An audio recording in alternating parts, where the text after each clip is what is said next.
Thank you for staying with us on news across Nigeria. Now, law officers in the Plateau State Ministry of Justice have embarked on a sit-down rule action following government inability to meet the demands put across on some grievances concerning poor working conditions.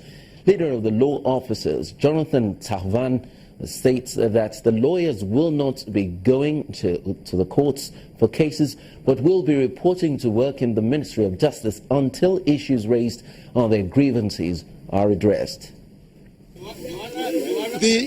We have a very harsh and inclement work condition.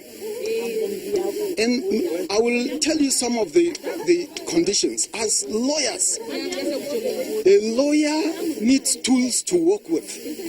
But do you understand that the law reports we use in the Ministry of Justice here is the 2009 law reports?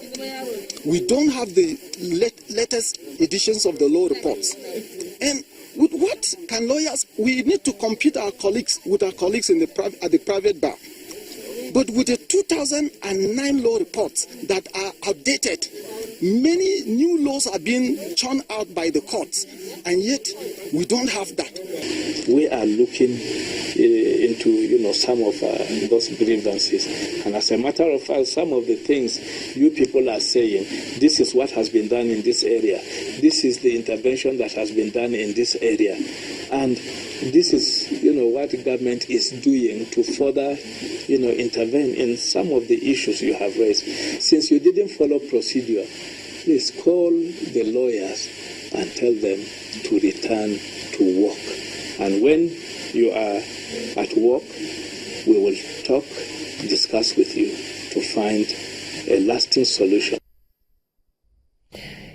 The governor of Bayelsa State, Seriake Dixon, has declared that his administration will no longer sponsor pilgrims who desire to fulfill their personal religious obligation. He made this known while inaugurating a 10-member Pilgrims Welfare Board. He asked members to coordinate and organize the activities of pilgrims and enlighten the public that it is not the government's responsibility to sponsor people on pilgrimage. The circumstances of our national economy and the realities of our state economy do not support the practice of state sponsorship anymore.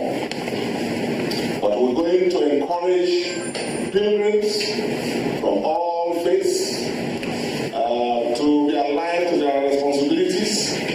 We will want to visit the Holy Land to do so. I charge you to enlighten the public more, that it is not just government's responsibility to continue to sponsor people on pilgrimage. The pilgrims themselves must save for it, they must work out for it, because it is important to them and their faith to do so. I charge you to coordinate and talk to corporate citizens of the state to come to the aid of pilgrims. I charge you to sensitize even church leaders and Muslim leaders who will also be involved in sponsoring as much as they can pilgrims of their choice. Bayelsa State Governor Seriake Dixon. Now, Nigeria is just 10% away from reaching the year 2020 target of eliminating new HIV and AIDS infections in the country. That's according to the Director General of the National Agency for the Control of AIDS, NACA, Mr. Sani Aliyu. He made the remarks at the ongoing 2016 National HIV and AIDS Prevention Conference in Abuja, where he stated that Nigeria has been recording a steady decline in HIV prevalence from a peak of 5.8% in 2001 to 3% in 2014. The impact prevention has had on the HIV epidemic has been significant. We know that we have made tremendous progress in the last 15 years towards ending the HIV epidemic worldwide.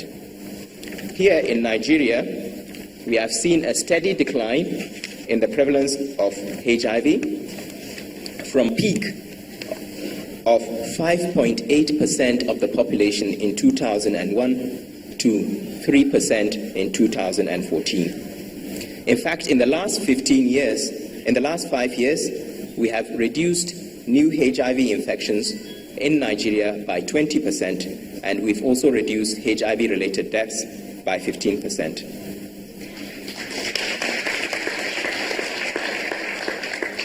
From the perspective of preventing new HIV infections, as a country, we are only 10% away from reaching the magic tipping point, at which stage the number of new HIV infections equals the number of people on treatment. With that sweet story of winning the battle against HIV and AIDS across the country, it's a wrap on News Across Nigeria. I'm Kayode Alayande. Thank you for watching.